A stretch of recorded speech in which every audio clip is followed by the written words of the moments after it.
Hi there everyone, welcome back. It's Jennifer. Today's video shows a fun technique that is super easy, and it's how to create stamping shadows.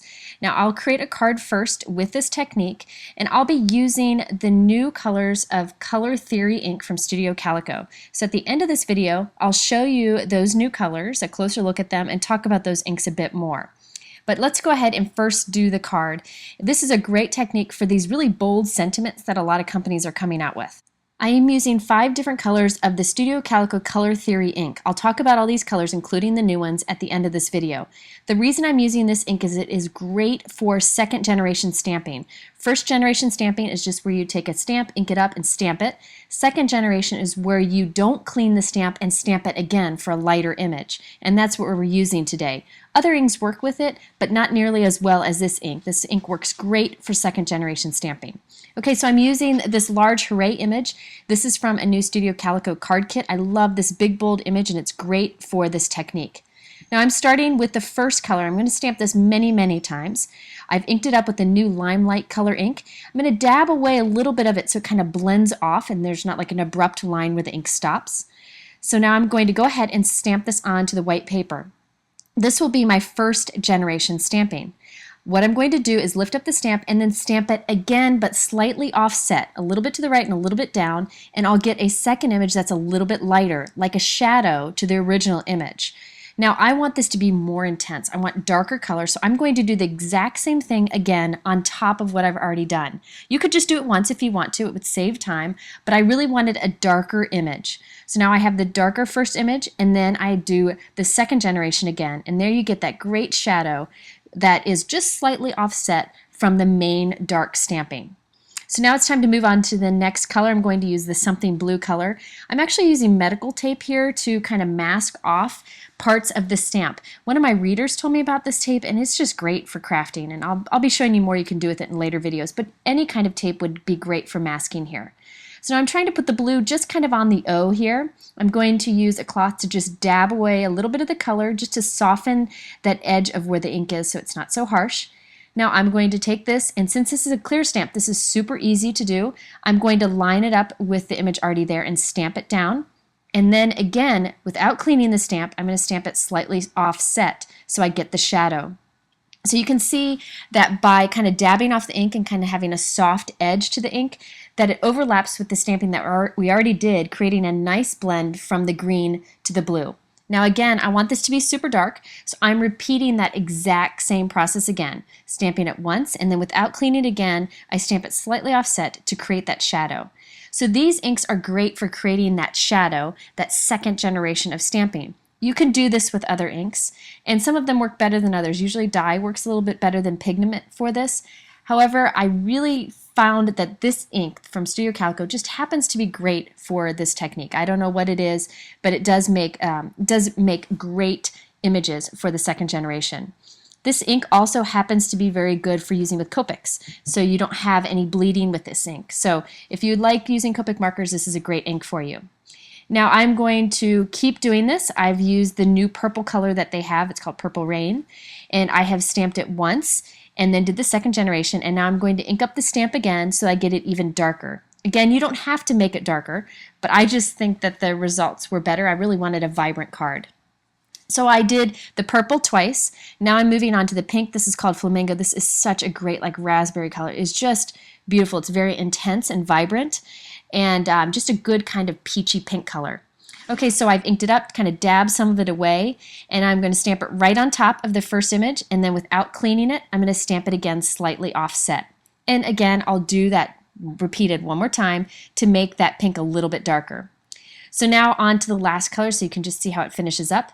This is one of their original colors, and I'm going to ink it up, dab some of it away so it has a softer edge, and stamp this right on top, and without cleaning it, stamp it again slightly offset. And I will repeat that and do that again to just make it a little bit darker. So now you can see the shadow behind there that we're creating with our second generation stamping. And it's really cool because it changes colors just like the bold colors that we did on the main sentiment. So you got that rainbow of color in the sentiment itself and also in its shadow, which I think is really fun. Now that we're done with our stamping, I'm going to keep the rest of the card pretty simple, put some embellishments on it. This is what I keep my sequins in. I love this container because they're nice and secure in here. You just pop it out and then push the button on the side and you can open each slot. I'm using Studio Calico Color Theory sequins. I like these because they have colors or the sequins to match their inks. And then in this set, there are big sequins, little sequins, and stars. Now when adding sequins, I always use one adhesive. It's the multi-medium in the matte finish from Ranger. This is the only adhesive that I found really stays put when it goes through the mail. So what I do is I do one of two things. I either use this Quick Sticks, which is just a sticky tipped tool that helps to pick up the little sequin, dip it into the adhesive, and then place it onto my project. Another way you can add the sequins is just use tweezers, which I'm going to show you here. You just pick up the sequins with your tweezers, dip it into the adhesive, which I've just kind of spread into a little pile here on my craft sheet, and then place it onto your project. Really, it just depends on what you like. These tweezers are really good ones, so it's easy to pick up with it. It just depends on what you have on hand. Now after I put those down, they only take a couple minutes to dry. I'm going to stamp my sentiment. I'm using the new black Color Theory ink, and I'm going to stamp "You Did It" underneath it. There are a bunch of different sentiments you can pair up with the Hooray sentiment on this stamp set. It's a great versatile stamp set. Okay, so now for the background. I'm doing something I haven't done in a long time. I'm using pattern paper.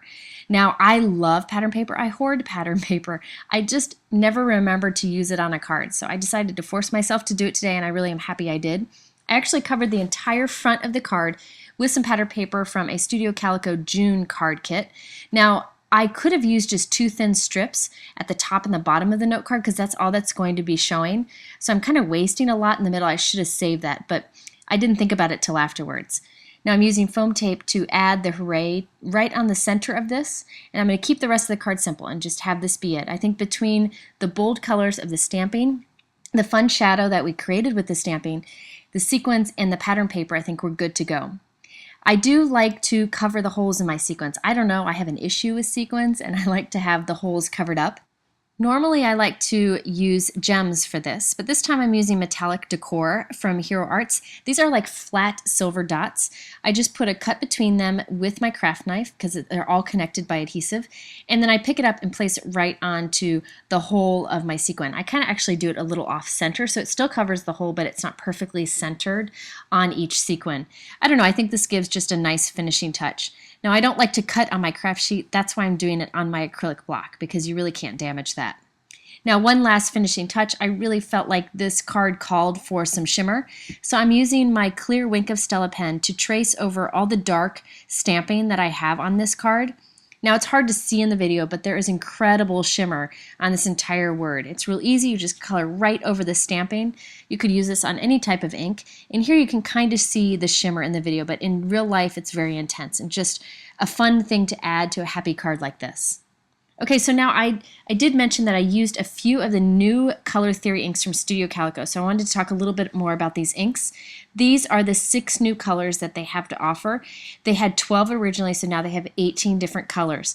I have a video where I do a really in-depth look at these inks and what's so great about them. I will link to that video right here and in my YouTube description and over on my blog. I highly encourage you to check it out because these inks are a little bit unique. I really like these 6 new colors, and I'll show you in a moment what the colors look like up close. Now, I just will briefly say the things I do like about these inks. One is that they're great for the 2nd generation stamping, which I showed you in this video. They're also great for using with Copic markers because they don't bleed with Copic markers. So I also like that these stack so nicely, so they're great for storing very simply. Now, the price point is pretty good on these too because they're a slightly smaller ink pad, but I think between the original 12 and these new 6, I think you have everything you need, especially now that they have the black. So let's take a closer look at these ink colors. Now, I offer a free ink swatch download on my blog for all my inks that I like to use, so I'll have that over on my blog. These are the 2 new green colors from Studio Calico. There's the Limelight and the Going Green. Now the Limelight on the right is gorgeous. It's like a very intense, vibrant lime green. I don't have any inks very similar to that. Now the Going Green on the left is a softer green, and it seems to match this new Limelight green and the old Yes Peas green, which you see there on the bottom. It looks a little bit similar in the video to some of the colors I already have, but it is slightly different.